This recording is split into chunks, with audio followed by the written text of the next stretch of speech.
नमस्कार, सगरमाथा प्राइम समाचारमा स्वागत छ। म अनिल सुनाम। नमस्कार, म जयन्ती पुडासेनी। सबैभन्दा पहिले मुख्य समाचार। निर्वाचनमा एक्लै लड्ने तयारी गरेको माओवादी केन्द्रका अध्यक्ष दाहालको दाबी। राम्रो परिणाम ल्याउन मात्र सत्ता गठबन्धनलाई सँगै लैजान खोजेको भनाई।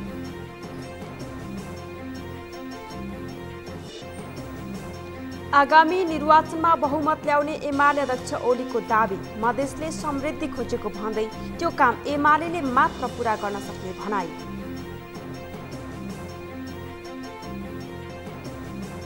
सत्ता गठबन्धन निर्वाचनसम्म कायमै रहने नेकपा एकीकृत समाजवादीका अध्यक्ष नेपालको दाबी। तोकिएको मितिमा स्थानीय तहको चुनाव हुने विश्वास व्यक्त।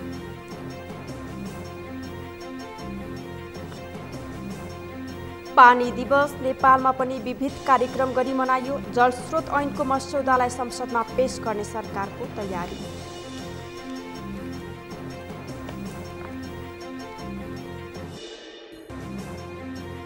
पूर्वी भागमा हावाहुरी सहित पानी पर्ने सम्भावना रहेको मौसमविदहरूको भनाई। गर्मी बढेसँगै सरुवा रोगको प्रकोप बढ्न सक्ने भन्दै सचेत रहन चिकित्सकहरूको आग्रह।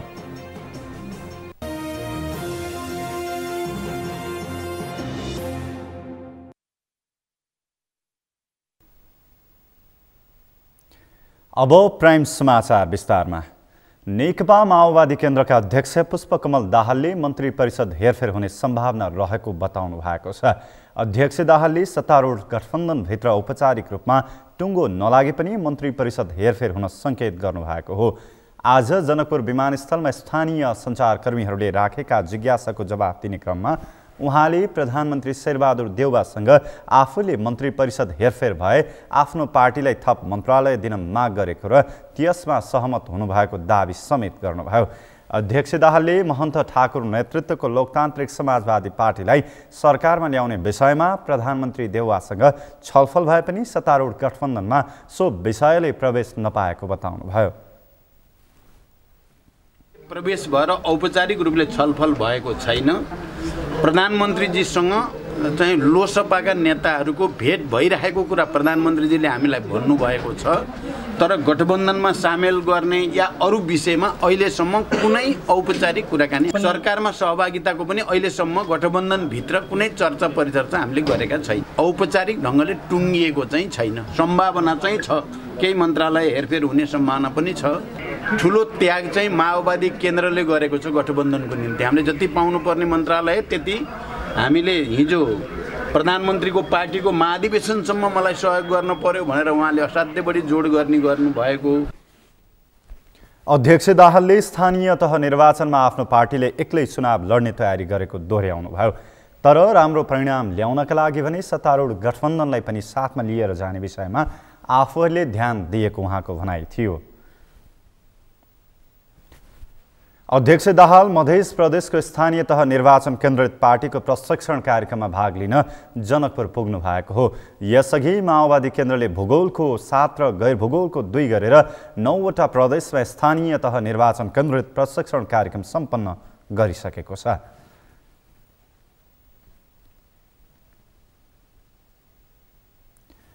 नेकपा एमालेका अध्यक्ष केपी शर्मा ओलीले आगामी निर्वाचनमा आफ्नो पार्टीले बहुमत ल्याउने दावी गरेका छन्। आज काठमाडौँमा पार्टी प्रवेश कार्यक्रमलाई सम्बोधन गर्दै ओलीले मधेसले समृद्धि खोजेको उल्लेख गर्दै सो काम एमाले मात्रै पूरा गर्ने दावी गरे। आजै एमाले प्रवेश गरेकी अभिनेत्री करिश्मा मानन्दरले पदभन्दा पनि एमालेमा रहेर देशको हितमा काम गर्ने आफ्नो चाहना रहेको बताएकी छन्। अमृत ढकालको रिपोर्ट। नेकपा एमालेका अध्यक्ष केपी शर्मा ओलीले आगामी निर्वाचनमा आफ्नो पार्टीले बहुमत ल्याउने दावी गरेका छन्। मंगलबार काठमाडौँमा पूर्व मन्त्री प्रेमबहादुर सिंह, अभिनेत्री करिश्मा मानन्दर लगायतलाई पार्टी प्रवेश गराउँदै अध्यक्ष ओलीले आगामी निर्वाचनमा आफ्नो पार्टीले बहुमत ल्याउने भन्दै तयारीमा जुट्न पार्टीका नेता कार्यकर्तालाई निर्देशन दिएका छन्। हामीले बहुमत ल्याउनु पर्छ, साथीहरू लाग्नुस्, बहुमत ल्याउने गरी लाग्नुस्। बहुमत ल्याउनै पर्छ। नेकपा एमाले बहुमत ल्याएपछि हामी नेपाललाई, म पहिलोपल्ट प्रधानमन्त्री हुने बित्तिकै मैले घोषणा गरेँ, नेपाल गरिब त छ तर नेपालमा भोकमरी छैन, हुँदैन। किनभने कसैलाई पनि हामी भोकै मर्न दिँदैनौँ। खाना खुवाउने जिम्मा सरकारले लिन्छ। तराई मधेस विरोधी भन्दै आरोप खेपेका ओलीले पछिल्ला दिनहरूमा सम्बोधनमा तराई मधेसमै केन्द्रित रहेर अभिव्यक्ति दिँदै आएका छन्। मधेस प्रदेशमा 5औँबाट पहिलो दल बन्ने रणनीतिसहित ओलीले मधेस प्रदेशका ठूला व्यापारीदेखि राजनीतिक रूपमा बलियो पकड भएका नेता कार्यकर्तालाई एमाले प्रवेश गराएका छन्। मङ्गलबार पनि तराई मधेसका नेता कार्यकर्ता एमालेमा प्रवेश गराउँदै ओलीले जय मधेस भन्ने नै एमाले भएको जिकिर गरेका छन्।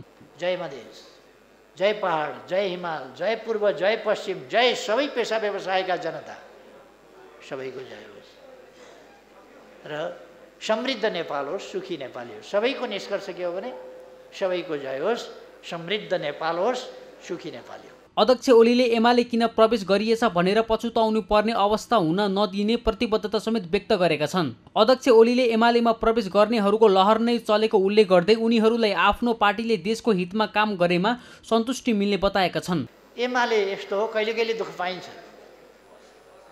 हामी जेल पनि बस्यौँ, पिटाइ पनि खायौँ, यातना पनि सह्यौँ, तर जेल बस्दा पनि म देशको हितको निम्ति देश बसेको छु, लोकतन्त्रको उद्देश्यको निम्ति जेल बसेको छु। त्यसकारण कुनै पीर चिन्ता छैन भन्ने लाग्थ्यो र आनन्दले जेल बसिन्थ्यो। समाजवादी जनता पार्टी नै एमालेमा समाहित गरेका पूर्व मन्त्री प्रेमबहादुर सिंहले केपी ओली जस्तो दूरदृष्टि र राष्ट्रवादी नेताको नेतृत्वमा राष्ट्र निर्माणका काममा समाहित हुन एमाले प्रवेश गर्नु परेको बताएका छन्। सो अवसरमा उनले आफ्नो पार्टीको प्रवेशले एमालेलाई झनै सुदृढ बनाउन सहयोग पुगेको विश्वास समेत व्यक्त गरेका छन्। अब उपरान्त नेकपा एमाले पार्टीमा सङ्गठित भएर अनुशासित र इमान्दारीपूर्वक क्रियाशील हुन सबैलाई हार्दिक अनुरोध समेत गर्दछु। यस्तै अभिनेत्री करिश्मा मानन्दरले केपी ओली देश र जनताप्रतिको प्रतिबद्धता र त्यसका लागि आवश्यक क्षमता र कौशलताका कारण आफू एमाले प्रवेश गरेको बताएकी छन्। उनले कुनै पद भन्दा पनि एमालेमा रहेर देशको हितमा काम गर्ने चाहना आफूमा रहेको बताएकी छन्। जनताको भविष्य सुनिश्चित गर्ने पात्र हो, त्यो म केपी ओलीजीमा पाउँछु। उहाँको प्रतिबद्धता, क्षमता, कुशलता, त्यो सबभन्दा बढी एनर्जी है, त्यो एनर्जी देखेर म एकदम ताज्जुबै भएको छु। मैले लास्ट टाइम 6 मन्थको अन्तरालमा 2 चोटि उहाँलाई भेटेँ र म उहाँको कुरा सुनेर कहिल्यै थाक्दिनँ। यति उत्साहजनक प्रेरणादायी कुराहरू उहाँले गर्नुहुन्छ। अभिनेत्री मानन्दरले एमालेको गुणगान गाउनेहरू देशभर रहेकाले पनि आफूलाई सो पार्टीमा प्रवेश गर्न प्रेरित गरेको बताएकी छन्। सगरमाथा टेलिभिजनका लागि क्यामेरामा पूर्ण वाग्लेका साथमा अमृत ढकाल, काठमाडौँ।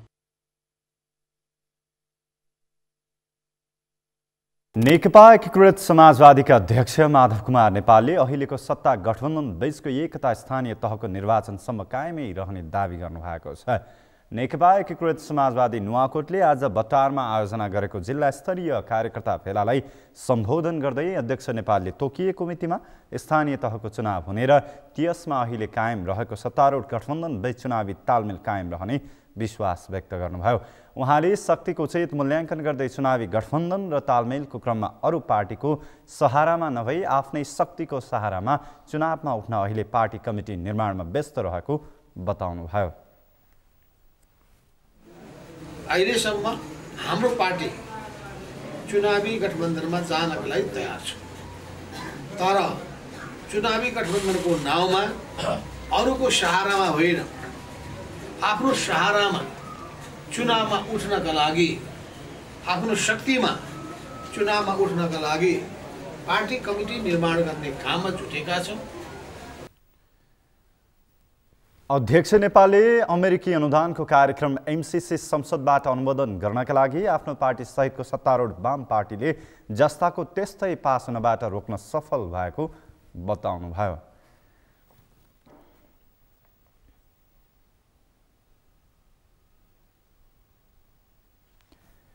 सरकारले जलस्रोत ऐनको मस्यौदालाई संसदमा पेश गर्ने तयारी गरेको छ। ऊर्जा, जलस्रोत तथा सिँचाइ मन्त्री पम्फा भुसालले राष्ट्रिय जलस्रोत नीति 2077लाई कार्यान्वयन गर्नका लागि आवश्यक कानुन बनाउन सो मस्यौदालाई अन्तिम रूपले संसदमा पेश गर्ने तयारी गरिएको बताउनु भएको हो।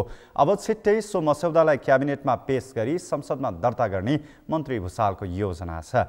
मन्त्री भुसालले जलस्रोत क्षेत्रको अपेक्षित उपलब्धिको रूपमा दर्ज गरिएको एकीकृत नदी बेसिन योजना पनि सम्पन्न हुने क्रममा रहेको बताउनुभयो।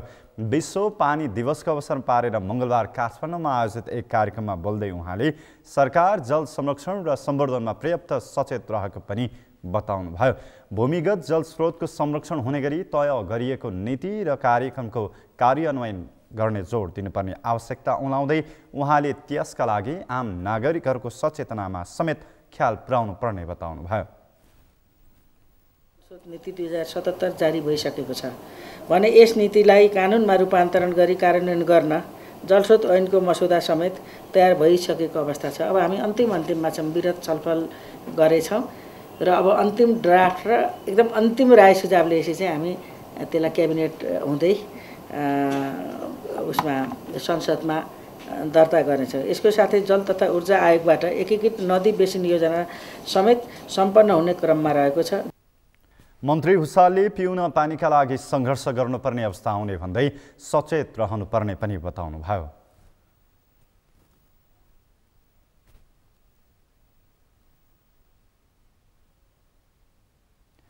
आज विश्वभर पानी दिवस मनाइयो। हरेक वर्ष मार्च 22 मनाइँदै आएको दिवस नेपालमा पनि आज विभिन्न कार्यक्रम आयोजना गरी मनाइएको हो। अदृश्य भूमिगत पानीलाई दृश्य बनाऊ भन्ने मूल नाराका साथ नेपालमा दिवसका अवसरमा विभिन्न कार्यक्रम आयोजना भए। तर काठमाडौँ उपत्यकामा भने अझै पानीको अभाव छ। मेनुका लम्सालको रिपोर्ट। विश्वभर विभिन्न कार्यक्रम आयोजना गरी मनाइएको छ। हरेक वर्ष मार्च 22 मनाउँदै आएको दिवसका अवसरमा नेपालमा पनि मंगलबार विभिन्न कार्यक्रम आयोजना भए। अदृश्य भूमिगत पानीलाई दृश्य बनाऊ भन्ने मूल नाराका साथ नेपालमा विभिन्न स्थानमा दिवसका कार्यक्रम गरिएको थियो। तर देशभर जोडतोडका साथ पानी दिवस मनाइरहँदा काठमाडौँ उपत्यका लगायत देशका पहाडी तथा ग्रामीण भेगमा अझै पनि स्वच्छ पिउने पानीको चरम अभाव छ, जसका कारण आम नागरिक स्वच्छ पिउने पानीबाटै वञ्चित भएको गुनासो गर्छन्। दिल्लीमा पनि विद्यार्थी लाइनहरूलाई पनि पानी धाउधाउ किन्न खान कतिपयलाई मैले साथीहरूलाई आफ्नै सुनेको छु, जाँडको पानीले होलीमा नुहाएर होइन।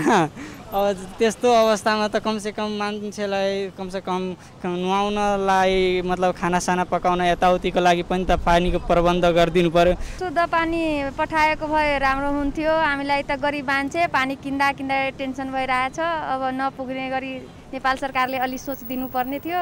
पहाडी तथा ग्रामीण भेग त परको कुरा, देशकै राजधानी काठमाडौँ उपत्यकामा पनि खानेपानीको चरम अभाव छ। काठमाडौँमा जडान भएका धारामा पानी आउँदैनन्, आए पनि 15 दिनमा 1 दिन मात्र आउँछ। तर काठमाडौँ उपत्यका खानेपानी लिमिटेडले भने क्षमता अनुसार कार्य गरिरहेको जनाएको छ। उपत्यकामा 43 करोड लिटर माग हुने गरेकोमा लिमिटेडको क्षमता अनुसार मेलम्चीको पानी नभएको समयमा 11 करोड क्षमताको पानी उत्पादन गरिरहेको जनाएको छ। माग र आपूर्ति बीचको अन्तरले चुनौती थपिएको लिमिटेडको आफ्नै गुनासो छ। काठमाडौँ उपत्यकाका हाम्रा सम्पूर्ण जनताहरूलाई के भन्न चाहन्छौँ भनेदेखि खानेपानी भनेको जीवन हो र यसको चाहिँ उपयोग मात्र होइन सदुपयोग गर्नुपर्छ र एकजनाले र हामी हरेक व्यक्तिले सदुपयोग गरेको पानीको प्रतिफल चाहिँ अर्को जनताले सकारात्मक रूपमा प्राप्त गर्छ। त्यसकारणले गर्दाखेरि विश्वमा जुन प्रकारले खानेपानीको चाहिँ स्वच्छ खानेपानीको अभाव हुँदै गएको अवस्था छ, त्यो परिस्थितिलाई हेरेर हामी सहरमा बस्ने चाहिँ सबै मानिसहरूले त्यसको सदुपयोग गर्नेतर्फ चाहिँ लाग्नुपर्छ। अहिले लिमिटेडले उपत्यकामा खानेपानीको अभाव भएका ठाउँहरूमा पनि पानीका ट्याङ्कर लगायत अन्य विधि अपनाएर सकेसम्म उपभोक्तालाई पानीको अभाव हुन नदिन प्रयास गरिरहेको जनाएको छ। पानी दिवसको अवसरमा लिमिटेडले स्वच्छ पानीको अभाव हुँदै गएकोले उपभोक्तालाई पानीको उपभोग मात्र नभई सदुपयोग गर्न आग्रह गरेको छ। अवस्थालाई हेर्दाखेरि एकदम ठुलो माग र आपूर्तिको बीचमा ठुलो चाहिँ नि अन्तर देखिन्छ र त्यो अन्तरलाई पुरा गर्नको लागि, त्यो व्यवस्थापन गर्नको लागि वास्तवमा काठमाडौँ उपत्यका खानेपानी लिमिटेडलाई ठुलो चुनौती छ र त्यही कारणले गर्दाखेरि हामीले सेड्युलहरू हेर्नुभयो भने पनि यहाँहरूले के देख्नुहुन्छ भने 4 दिनदेखि लिएर कुनै ठाउँमा त 10-12 दिनसम्म पनि ग्यापमा चाहिँ पानी वितरण गर्ने गरिरहेको छ र त्यसको कारण त्यही हो। किन भन्दाखेरि प्रेसर मेन्टेन गर्नुपर्छ। प्रेसर मेन्टेन गर्नको लागि पनि त्यो धरातलीय स्वरूप, अब त्यो बेला विस्तार भएको चाहिँ नेटवर्कको साइज, यो सबैलाई मनन गरेर चाहिँ हामीले त्यो ग्यापमा चाहिँ पानी वितरण गर्ने गरिरहेको छ। पानी हरेक प्राणीका लागि अति आवश्यक छ। पानी बिनाको जीवन कल्पना गर्न सकिँदैन। तसर्थ नागरिकको आधारभूत आवश्यकता स्वच्छ पिउने पानीको व्यवस्थापनमा सरकारको चासो जान आवश्यक छ। सगरमाथा टेलिभिजनका लागि क्यामेरामा सुरेन्द्र राउतका साथमा मेनुका लम्साल, काठमाडौँ।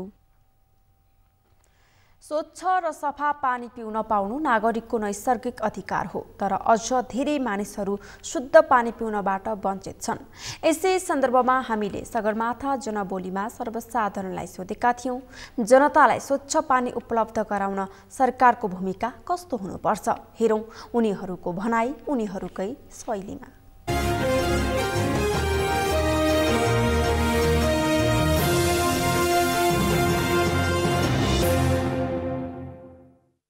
खानेपानी संस्थान छ नि, त्यसलाई चाहिँ सक्रिय बनाउनु पर्यो। अब पाइप हालिदिएको छ, पैसा महिनाभरि उठाउन आउँछ, अब त्यो पानी आउँछ आउँदैन नभएर बिल मात्रै बुझाएपछि त सरकारले त त्यो आएन भनेर मात्रै लिने सिस्टम बनाउनु पर्यो नि खानेपानीले, होइन? अब पैसा चाहिँ हामी तिर्ने, जनतासँग असुल गर्ने, अब सरकारले चाहिँ केही नगरिदिने भएपछि अब हामी चाहिँ कहाँ जाने? नेपाली हाम्रो अब नेताहरू, हाम्रो अब प्रतिनिधित्व गर्ने हाम्रो नेताहरू चाहिँ उहाँ नै सोच्नु हुनु पऱ्यो। पहिला पानी जस्तै मिलम्चीको जुन पानी छ नि त्यो जस्तै हुनु पऱ्यो। त्यो गऱ्यो भने चाहिँ नि देश पनि सफा, सबैजनालाई पनि सजिलो हुने खालको, सजिलो हुन्छ, सबैजनालाई सजिलो हुन्छ। अगाडि बढ्ने हिसाबले जे नेता स्वच्छ हुनु पऱ्यो त्यही नै हो। सकेसम्म राम्रो स्वच्छ पानी नै खुवाए राम्रो हामीलाई त, होइन? शुद्ध पानी पठाएको भए राम्रो हुन्थ्यो। हामीलाई त गरिब मान्छे पानी किन्दा टेन्सन भइरहेछ। अब नपुग्ने गरी नेपाल सरकारले अलि सोच दिनुपर्ने थियो।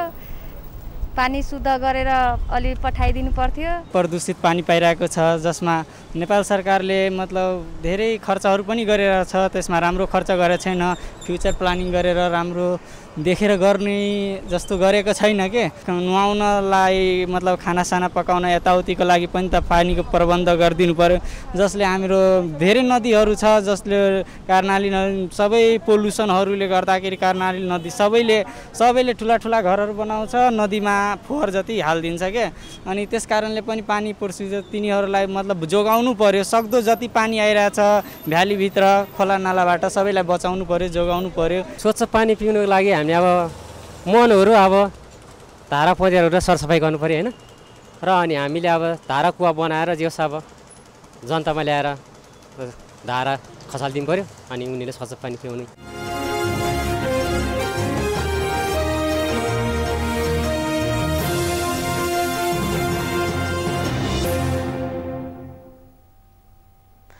नेकपा एकीकृत समाजवादीका महासचिव डाक्टर बैदुराम भुषालले एमालेसँगको कुनै गठबन्धनको सम्भावना नरहेको स्पष्ट पार्नु भएको छ।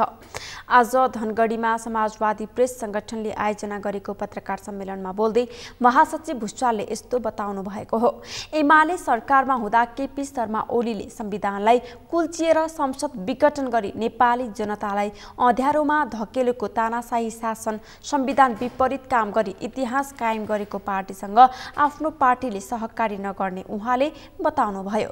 एमालेबाट विद्रोह गरेर आफूले निर्माण गरेको पार्टीमा देशव्यापी लहर चलेको उहाँले दाबी गर्नुभयो।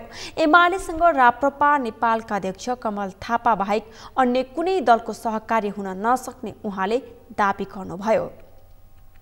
अरू कुनै पनि शक्तिसँग यो चाहिँ लोसपाले समेत सरकारमा जाने, हामी चाहिँ गठबन्धनमा सामेल हुने भन्ने कुरा गरिरहेको सार्वजनिक भइरहेको छ। के हुने हो त अहिले भन्न सकिँदैन, तर सार्वजनिक भइरहेको छ। यहाँले नै सञ्चार माध्यमबाट ल्याइरहनु भएको छ। भनिसकेपछि अहिले अब राप्रपाको पनि लिङदेनपछि चाहिँ एमालेसँग नमिल्ने खालका सङ्केतहरू देखा परेका छन्। भनेपछि एमालेको सहकारी भएछ भने कमल थापाहरूसँग होला कि भन्ने जस्तो देखिन्छ। तर अरू कसैसँग कुनै पनि काममा एमालेको सहकारी हुने देखिँदैन। भुषालले तत्काल माओवादीसँग पनि एकता हुन नसक्ने स्पष्ट पार्नुभयो। माओवादीसँग कार्यगत एकता हुने तर एकताको सम्भावना नरहेको उहाँले बताउनुभयो। देशमा रहेका साना पार्टी तथा समूहहरू समाजवादीमा समाहित भइसकेको र धेरै पार्टीहरूसँग छलफल पनि चलेको उहाँले बताउनुभयो। साना र विचार मिल्ने दलहरूलाई एकताबद्ध गर्ने कार्यमा आफ्नो पार्टी लागिरहे पनि ठूला दलसँग तत्काल एकता गर्ने कुरा नचलेको भुषालको भनाइ थियो।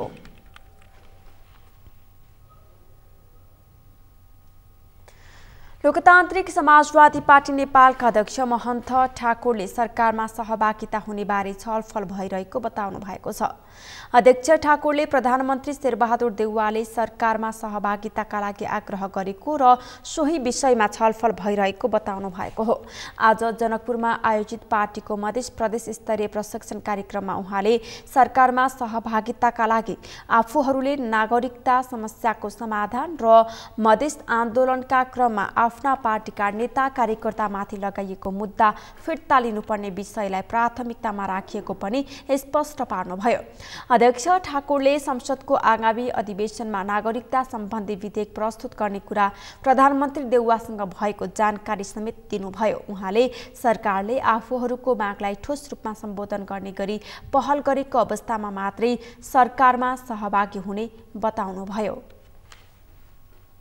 अध्यक्ष ठाकुरले स्थानीय तहको निर्वाचनमा अहिलेसम्म कुनै पनि दलसँग गठबन्धनको विषयमा सहमति नभएको बताउनुभयो।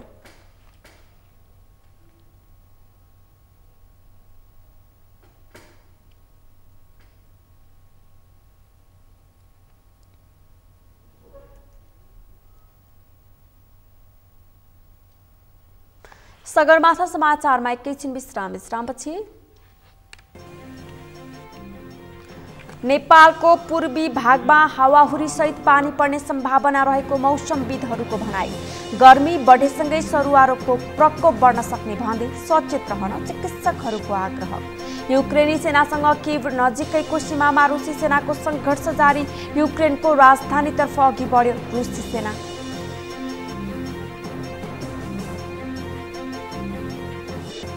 र नेपाली राष्ट्रिय क्रिकेट टिमको कमजोर प्रदर्शन गर्दै टी20 र एक दिवसीय मान्यता नै जोगाउन मुस्किल।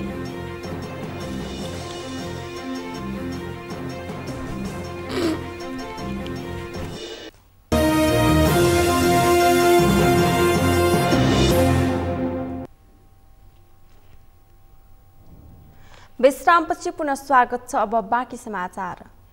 गर्मी मौसम बढेसँगै सरुवा रोगका जीवाणु तथा भाइरसको संक्रमण बढी हुने गरेको छ। गर्मी मौसममा नागरिकले स्वास्थ्यमा ध्यान नदिई उनीहरू सरुवा रोगको जोखिममा पर्ने गरेका छन्। पछिल्लो समय विश्व तापमानमा आएको परिवर्तनका कारण नेपालमा पनि वातावरणीय प्रभाव परेको मौसमविदहरूले बताएका छन्। एलिजा कुतालको रिपोर्ट। नेपालका तराई तथा पहाडी क्षेत्रमा चैत्रदेखि भाद्र महिनासम्म गर्मी मौसम रहन्छ। गर्मी मौसममा विभिन्न रोगको जीवाणु सक्रिय हुने भएकाले त्यस समयमा हरेक नागरिकले आफ्नो स्वास्थ्यमा ध्यान दिनुपर्ने मौसमविदहरूले बताएका छन्। नेपालमा विशेष गरी प्री मनसुन र मनसुन बढी हुने भएकाले चैत्रदेखि भदौसम्म सचेत रहन उनीहरूले आग्रह गरेका छन्। जलवायु परिवर्तनका कारण औसत तापक्रम वृद्धि हुने हुँदा तराईको भूभागमा गर्मी बढ्ने भएकाले त्यस समयमा सचेत रहन उनीहरूले आग्रह गरेका हुन्। मौसम परिवर्तन चाहिँ हामी वार्षिक रूपमा अथवा सिजनल हिसाबले कुरा गर्छौँ। अनि गर्मी चाहिँ फेरि अलग्गै कुरा भयो। जस्तो नेपालमा गर्मी चाहिँ यो प्री मनसुन र मनसुनमा बढी हुन्छ हैन। अनि प्री मनसुन भनेको चाहिँ मार्च अप्रिल मे यो 3 महिनाको अवधिलाई हामी भन्ने गर्छौँ भने मनसुन भनेको जुनदेखि सेप्टेम्बरसम्मको 4 महिना हो। जलवायु परिवर्तनले चाहिँ संसारभरिकै औसत तापक्रममा चाहिँ वृद्धि भइरहेको भनेर विभिन्न वैज्ञानिक तथ्याङ्कहरूले चाहिँ भनिरहेको हुन्छ हैन। अनि त्यो औसत तापक्रम वृद्धि हुँदाखेरि चाहिँ त्यसले चाहिँ यो हामीले देखिएको भोगेको चाहिँ जलवायुको प्रकृतिहरूमा चाहिँ फरक लिएर आइरहेको छ। चिकित्सकहरूका अनुसार गर्मी मौसममा दूषित खाना तथा पानीका कारण विभिन्न किसिमको रोग लाग्ने गर्दछ। गर्मी मौसममा सडे गलेका झिङ्गा बसेका तथा राम्रो सफाई नभएको ठाउँमा राखिएका खानेकुरा खानाले टाइफाइड ज्वरो, आउँ, झाडा पखाला, हैजा, हेपाटाइटिस जस्ता रोग लाग्ने गर्दछ। गर्मीको समयमा रोगका संक्रमण छिटो फैलने भएकाले त्यस समयमा नागरिक आफै पनि सचेत रहनुपर्ने चिकित्सकहरूले बताएका छन्। अब खास गरी गर्मी महिना लाग्दै गर्दाखेरि चाहिँ एकदमै सजिलो तरिकाले बुझ्दाखेरि चाहिँ केबाट सर्छ भन्ने कुरामा आधारित हुन्छ रोगहरू। त्यो भनेको चाहिँ पानी र खानेकुरा। अब पानी र खानेकुराबाट सामान्यतः हामीले जुन सुनेको रोगहरू छ त्यसको नाम लिँदाखेरि चाहिँ अब हेपाटाइटिस ए अथवा ई जुन चाहिँ सर्वसाधारण जन्डिस भनेर बुझ्ने गर्छ, यो सिम्पटम हो। त्यस्तै टाइफाइड भयो, झाडा पखाला, हैजाको कुराहरू छ, आउँको कुराहरू छ। फुड पोइजनिङको कुराहरू छ, यी जति पनि नाम लिए यो बाहेक अरू पनि सङ्क्रामक रोगहरू होला जुन चाहिँ हामीलाई त्यति थाहा छैन भनौँ, किनभने त्यसको परिचय हुँदैन। ती बाहेक यी सबै जति पनि मैले कुरा गर्छु यिनीहरू चाहिँ सर्ने भनेकै दूषित खानेकुरा र पानीको कारणबाट हो, सङ्क्रमित भनौँ। तसर्थ गर्मी महिना लाग्दै गर्दा यी यस्ता खालका रोगहरू चाहिँ अब देखिन सक्ने सम्भावना रहन्छ। गर्मी मौसममा विशेष गरी पिउने पानी तथा खानेकुराका कारण मानिसमा विभिन्न खालका रोगहरू सर्ने गर्दछ। त्यस समयमा सरुवा रोगबाट बाँच्न सर्वसाधारण नागरिक आफै पनि सचेत हुन जरुरी छ। सगरमाथा टेलिभिजनका लागि क्यामेरामा केशव तिमल सिन्हाका साथमा एलिजा कुताल, काठमाडौँ। नेपालको पूर्वी भागमा हावाहुरी सहित पानी पर्ने सम्भावना रहेको मौसमविदले जनाएका छन्। मौसमविद डाक्टर धर्मराज उप्रेतीले भारतबाट समुद्री आँधी सुरु भएको र त्यसको प्रभाव स्वरूप नेपालको पूर्वी भेगमा हावाहुरी र पानी पर्ने सम्भावना रहेको बताउनुभयो।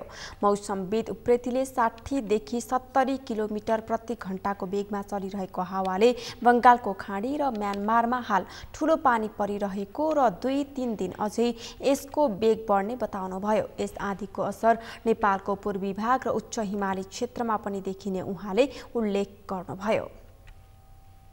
६० देखि 70 किलोमिटर प्रति घण्टाको दरले हावाको वेग छ र यो बंगालको खाडी र म्यानमार कोस्टमा गएर चाहिँ यसले ठूलो पानी पारिरहेको अवस्था छ। सामान्य हावाहुरी र असिना पानी परे पनि ठूलो असर भने नदेखिने उहाँले बताउनुभयो। सामान्यतया मार्च महिनामा यस्तो समुद्री आँधी नआउने भए पनि जलवायु परिवर्तनको असर स्वरूप छिट्टै आँधी आएको उहाँले बताउनुभयो।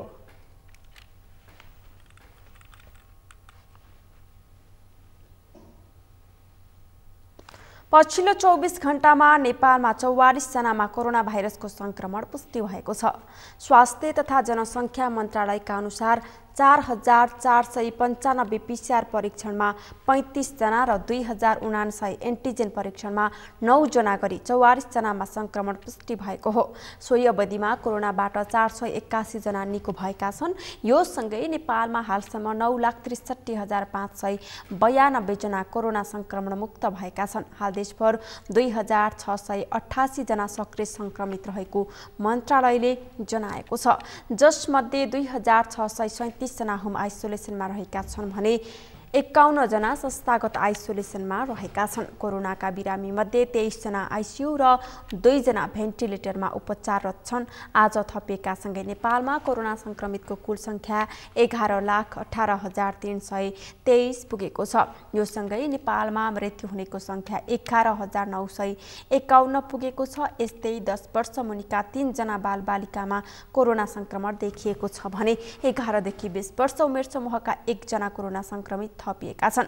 यही अवधिमा 1 जना संक्रमितको ज्यान गएको स्वास्थ्य मन्त्रालयले जनाएको छ। केही दिन यता कोरोनाबाट हुने मृत्यु शून्यमा झरेकोमा आज 1 जनाको ज्यान गएको हो। यस्तै पछिल्लो 24 घण्टामा 73,642 जनाले कोरोना भाइरस विरुद्धको खोप लगाएको मन्त्रालयले जनाएको छ।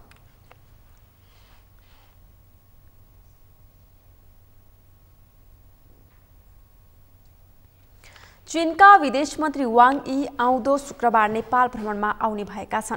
परराष्ट्र मन्त्रालयले जारी गरेको विज्ञप्ति अनुसार वाङको नेतृत्वमा उच्च स्तरीय चिनिया टोली शुक्रबार भ्रमणमा आउन लागेको हो। शेरबहादुर देउवा प्रधानमन्त्री भएपछि आउन लागेका वाङ पहिलो उच्च स्तरीय पाहुना हुन्। चैत 11 देखि 13 गतेसम्म 3 दिन भ्रमणमा चिनिया कम्युनिस्ट पार्टीका विदेश विभाग प्रमुख ताओ सहित 7 जनाको टोली आउने तयारी भएको जनाइएको छ। नेपाल भ्रमणका क्रममा सीमा पार लगायतका समझदारी पत्रमा हस्ताक्षरको तयारी भइरहेको परराष्ट्र मन्त्रालयका एक अधिकारीले जानकारी दिएका छन्। नेपालमा अमेरिकी सहायता परियोजना मिलेनियम च्यालेन्ज कर्पोरेसन MCC संसदबाट पारित भएपछि चिनिया विदेश मन्त्री वाङ नेपाल भ्रमणमा आउने तयारीमा लाग्नुलाई अर्थपूर्ण रूपमा हेरिएको छ। नेपाल भ्रमणमा आउन लागेका वाङले नेपाली समकक्षी डाक्टर नारायण खड्कासँग द्विपक्षीय औपचारिक वार्ता गर्नेछन् भने राष्ट्रपति विद्यादेवी भण्डारी र प्रधानमन्त्री शेरबहादुर देउवासँग शिष्टाचार भेट हुनेछ।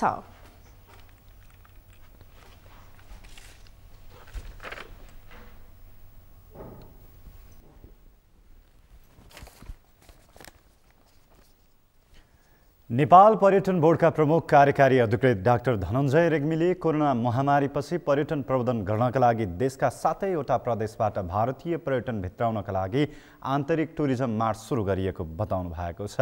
डाक्टर रेग्मीले भारतका विभिन्न शहरका नागरिक नेपालका पर्यटन क्षेत्र घुम्न आतुर रहेकाले ती पर्यटकलाई नेपालको आन्तरिक तथा सीमा क्षेत्रको पर्यटन प्रवर्धनका लागि टुरिज्म मार्टको माध्यमबाट ल्याउने अभियान सुरु गरिएको बताउनु भएको हो।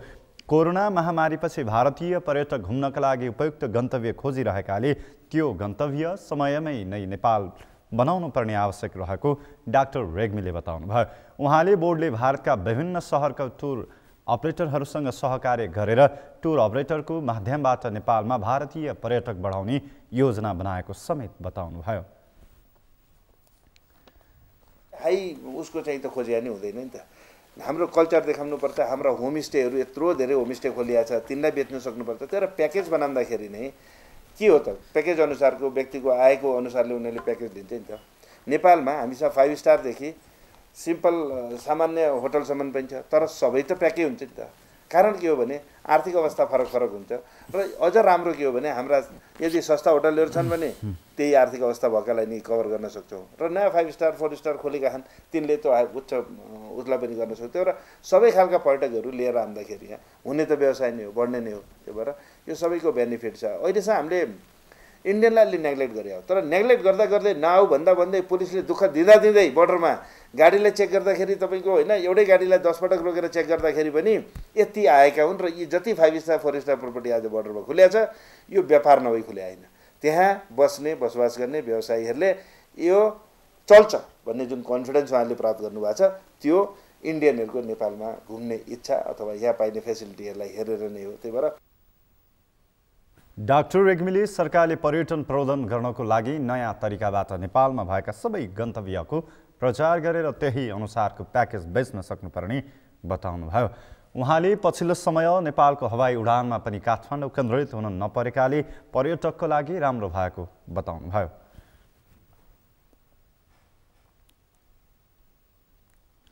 गैर आवासीय नेपाली सङ्घ NRNA को 10औं महाधिवेशन चैत्र 10 र 11 गते काठमाडौँमा हुने भएको छ।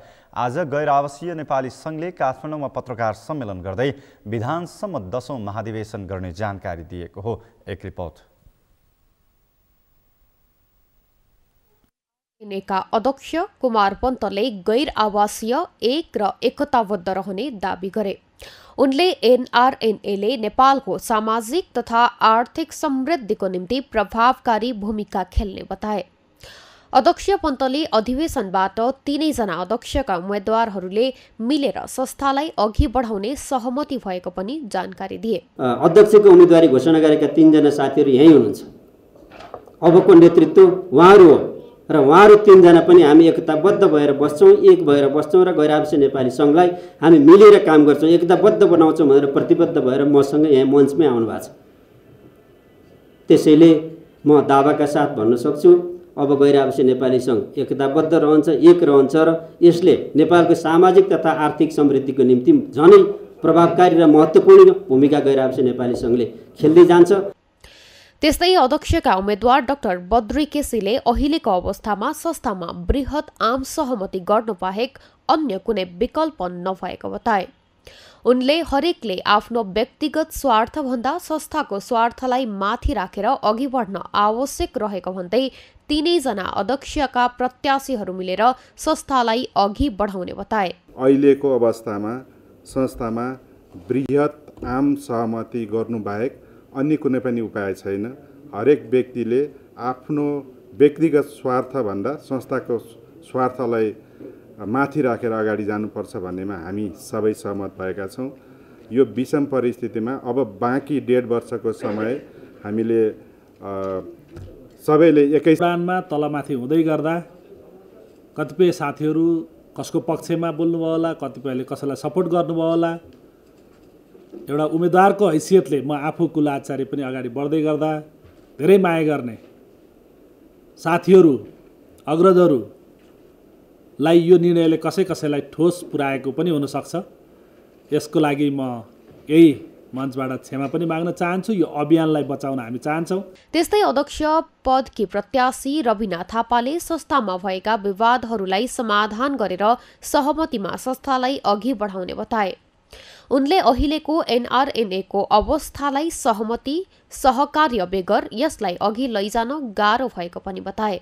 विभिन्न किसिमको चाहिँ नि झैझगडा समस्या र विवादहरू थिए र यो विवादलाई अन्त्य गर्नको लागि आज हामी तपाईहरु बीचमा एउटा पत्रकार सम्मेलन गर्न गइरहेको छौं र यो संस्थालाई चाहिँ नि कसरी बलियो बनाउन सकिन्छ भनेर मैले डे 1 देखि नै एउटा यो संस्थामा आफूले एउटा इमानदारीतापूर्वक सुरुबाट मैले काम गर्दै आएको कुरा पनि म यहाँलाई अवगत गराउन चाहन्छु। अहिलेको जुन एनआरएन को अवस्था चाहिँ नि सहमति सहकार्य बेगर चाहिँ हामीले यसलाई अगाडि लैजानलाई एकदम गाह्रो छ।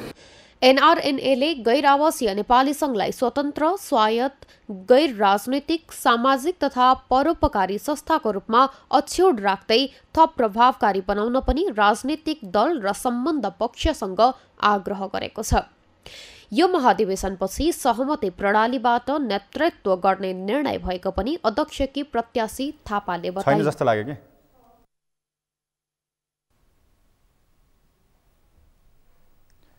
गैर आवासीय नेपाली सङ्घको विवाद समाधान भएको भनिए पनि पूर्वाध्यक्ष स्वेस घलेको नेतृत्वमा समानान्तरपक रूपमा 10औं विश्व सम्मेलन सुरु भएको छ।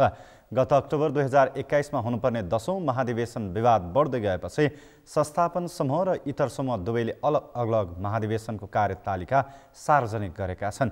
पूर्व अध्यक्ष स्वेस घले नेतृत्वको एनआरएनएले आजदेखि शुक्रबारसम्म काठमाडौँमा महाधिवेशन गर्दैछ। संस्थापन समूहले भने चैत्र 10 र 11 गते काठमाडौँमा एनआरएनएलको 10औं महाधिवेशन गर्ने निर्णय गरेको छ। दुवै पक्षले अलग अलग रूपमा महाधिवेशनको आयोजना गरेपछि एनआरएनए फुटको संघारमा पुगेको जानकारहरूको बुझाइ छ। तर संस्थापन इतर समूहले एनआरएनए कहिल्यै नफुट्ने दावी गरेको छ। थियो त्यसमा हाम्रो कोही आउन सकेको छैन। आज आएर हामी फुटेको छैन, हामी जुटेर जाने हो। एउटा मैले अस्ति दिन पहिला नै भन्दै हाम्रो संस्था एउटा मात्रै छ। संस्थापन पक्षले 3600 प्रतिनिधिको सूची निर्वाचन समितिलाई बुझाएको छ भने सङ्घका संरक्षक स्वेस घलेले 2600 प्रतिनिधिको सूची तयार पारेका छन्। 1000 प्रतिनिधिको विषयलाई लिएर एनआरएनए फुटको सङ्घारमा पुगेको हो।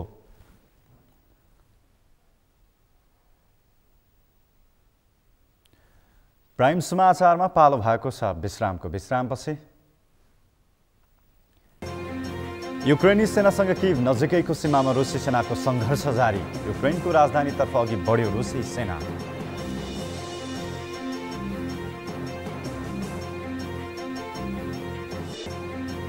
र नेपाली राष्ट्रिय क्रिकेट टिमको कमजोर प्रदर्शन, T20 र एक दिवसीय मान्यता नै जोगाउन मुस्किल।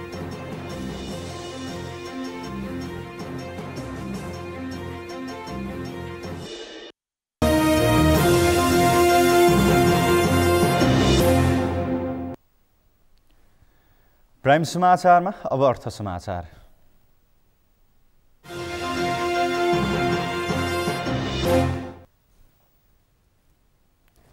शेयर बजार मापक नेप्से परिसूचक मंगलबार पनि सामान्य वृद्धि भएको छ। पछिल्लो 2 सातादेखि निरन्तर रूपमा गिरावट हुँदै आएको नेप्से परिसूचक हिजोबाट बढ्न सुरु भएको छ। हिजोको कारोबारमा 17.99 अङ्कले वृद्धि भएको नेप्से परिसूचक आज 16.04 अङ्कले बढेर 2650.70 बिन्दुमा पुगेको छ। त्यस्तै सेन्सिटिभ इन्डेक्स 3.03 अङ्कले बढेको छ भने फ्लोट इन्डेक्स 0.94 र सेन्सिटिभ फ्लोट इन्डेक्स 0.71 अङ्कले बढेको छ। आज कारोबारमा आएका 235 कम्पनीको 53,29,993 किता सेयर 2,51,58,94,178 रुपैयाँ बराबरको कारोबार भएको छ। हिजोको तुलनामा आज कारोबार रकम भने सामान्य गिरावट आएको छ। हिजो 2,59,27,18,131 रुपैयाँ बराबरको कारोबार भएको थियो। नेप्सेको 13 उपसमूहमध्ये हिजो 10वटा उपसमूहको सूचकमा वृद्धि भएको छ भने बाँकी 3वटा उपसमूहको सूचकमा गिरावट आएको छ, जसमा व्यापार उपसमूहको सूचक 0.41, जलविद्युत 0.42 र फाइनान्स 0.35% गिरावट आएको हो। यस्तै विकास बैंक, जीवन बीमा, म्युचुअल फन्ड र अन्य उपसमूहको परिसूचक 1% भन्दा बढी बढेको छ। यो सँगै हामी सगरमाथा प्राइम समाचारको अन्त्यमा छौं। अन्त्यमा मुख्य समाचार फेरि एकपटक। निर्वाचनमा एक्लै लड्ने तयारी गरेको माओवादी केन्द्रका अध्यक्ष दाहालको दाबी राम्रो परिणाम ल्याउन मात्र सत्ता गठबन्धनसँगै लैजान खोजेको भनाइ।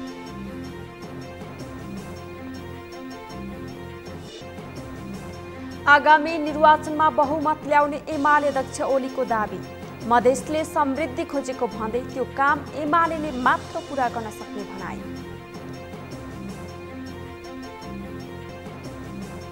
सत्ता गठबन्धन निर्वाचनसम्म कायमी रहने नेकपा एकीकृत समाजवादीका अध्यक्ष नेपालको दाबी। तोकिएको मितिमा स्थानीय तहको चुनाव हुने विश्वास व्यक्त।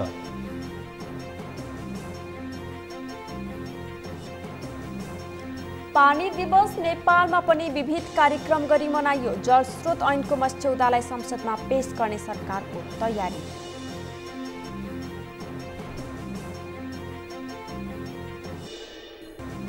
र नेपालको पूर्वी भागमा हावाहुरी सहित पानी पर्ने सम्भावना रहेको मौसमविदहरूको भनाइ। गर्मी बढेसँगै सरुवा रोगको प्रकोप बढ्न सक्ने भन्दै सचेत रहन चिकित्सकहरूको आग्रह। हौस् त सगरमाथा प्राइम समाचार अहिलेलाई सकियो। तपाईँ समाचार बुलेटिनका साथै सगरमाथा टेलिभिजनका सम्पूर्ण कार्यक्रम www.sagarmatha.tv मा पनि पढ्न र हेर्न सक्नुहुनेछ। साथै युट्युबमा youtube.com/sagarmatha TV नेपालमा हेर्न सक्नुहुनेछ। तपाईँ हामीलाई फेसबुकमा पनि facebook.com/stv नेपालमा फलो गर्न सक्नुहुनेछ। समाचारको शिखर नेपालको गौरव नेपालको पहिलो च्यानल सगरमाथा टेलिभिजन हेर्दै गर्नुहोला। नमस्कार।